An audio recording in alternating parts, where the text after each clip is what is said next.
If you could wake up, not in our century, but somewhere in the 15th, in the middle of the Mexican Valley, you'd find yourself in one of the most extraordinary places on Earth. The key capital of the Aztecs, the city of Tenochtitlan. It was a huge, noisy, and vibrant city built right on the water. Canals instead of streets, canoes instead of carts, and the air filled with the smell of fresh corn, hot chili peppers, and wood smoke from morning fires. Life for the Aztecs was strictly ordered, and every day began with the rising sun. The sun for them wasn't just a light in the sky. It was a sacred god, without which the world could perish. They believed that each morning, the sun rose because people performed rituals and made offerings to keep its power alive. So an Aztec's morning didn't start with coffee.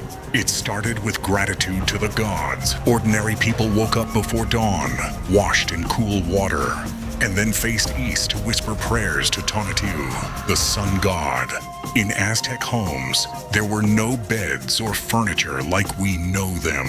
They slept on mats made of reeds, covered with light cotton blankets. A small hearth burned inside the house, where food was cooked, and almost every home smelled of freshly baked tortillas. Corn flatbreads that women cooked on clay plates. Breakfast was simple: tortillas, a bit of beans, maybe some hot chili sauce. Sometimes there was cocoa, but that was a luxury drink, reserved mostly for nobles and priests. Chocolate was sacred, something special. After breakfast, the city came alive. Men went out to the fields or workshops. Some went fishing in the canals, others to the markets. The heart of the city. Women stayed home, taking care of children, weaving clothes, cooking, and tending the fire. The Aztecs were hardworking, and everyone had their role. Even children had duties from an early age. Boys learned to work the land or make tools, while girls learned to cook and weave. Work wasn't seen as punishment. It was a way to serve the gods. The market of Tenochtitlan was something incredible. A huge square filled with thousands of people. You could buy anything there: vegetables, cocoa beans, amaranth, bright bird feathers, jewelry, pottery, tools, even live turkeys and dogs. The same small dogs the Aztecs sometimes ate. They didn't have cattle, sheep, or horses.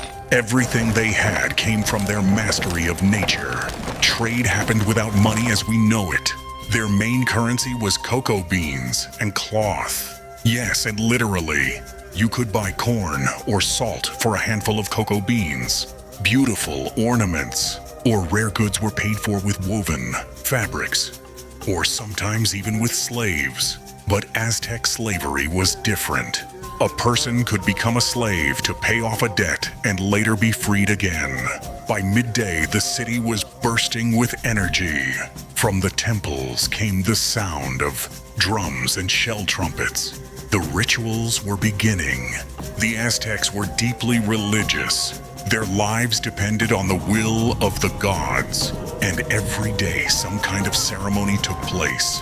On the main pyramid, the Templo Mayor, priests offered gifts and sacrifices, sometimes flowers, fruits, or animals, and sometimes human hearts.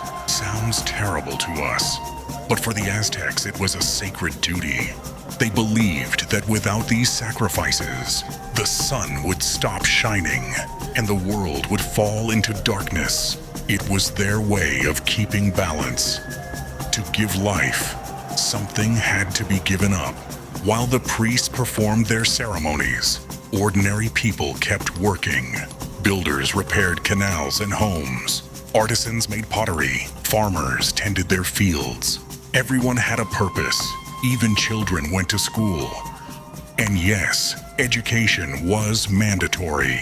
Boys studied in special schools called Telpushkali, where they learned warcraft and labor skills. Girls studied in Kalmakak, where they learned domestic crafts and religious songs. Sons of noble families were trained as warriors because every man had to be ready to fight. Being a warrior was the highest honor. When the sun stood high, people rested. Lunch looked much like breakfast: corn, beans, chili, sometimes fish or turkey. Meat was rare.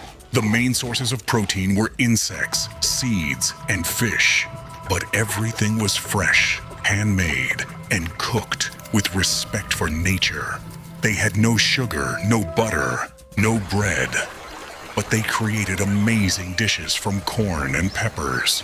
You could say the Aztecs were the ancestors of modern Mexican cuisine. After lunch, life slowed down. Some went to the temples to thank the gods. Others returned home to help family. Children played in the streets, tossing stones and running along the canals. Women decorated themselves with feathers and wore bright clothes. Men gathered to talk, share stories, or listen to priests and elders. The Aztecs loved stories. They didn't have writing as we know it, but they recorded history with symbols and drawings on bark or animal skin. And most importantly, they passed knowledge orally, from mouth to mouth, generation to generation. Every family knew their legends and heroes. As evening came, the city transformed again. This time with sound and fire. The flames of torches reflected in the canals, and from the great temple came the echo of drums. Priests held evening rituals, lighting sacred fires. People gathered in squares, danced, and sang to the gods. For the Aztecs, music and dance weren't entertainment. They were prayer. Every movement, every rhythm had meaning. They believed the world lived as long as the songs continued and hearts kept beating. Sometimes evenings ended with feasts, mostly for the nobles. They dined on exotic dishes, drank cocoa, surrounded by flowers and musicians. But even common people found joy. After a long day, families sat together by the fire, ate, talked, and shared stories. Respect for elders and ancestors was sacred. No one ate alone. No one went to sleep without a prayer. Before bed, each Aztec thanked the gods once more. For the day, for their health, for their family. They believed that sleep was a journey of the soul, and one should enter it with a clear heart. Women put out the fire in the hearth. Men made sure the home was secure. The city slowly quieted down. Only the wind rustled the reeds on the water.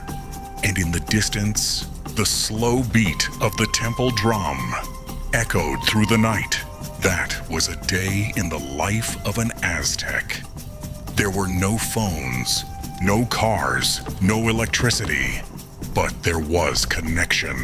With nature, with gods, with each other. Every day was part of something greater. They lived not for comfort, but for meaning. For them, life itself was sacred. Every meal, every prayer, every act of work. Even death wasn't an end, but a passage. The soul of a warrior could become a hummingbird. The soul of a woman who died in childbirth. A shining star. That belief gave them incredible strength. From our point of view, their world might seem cruel or strange.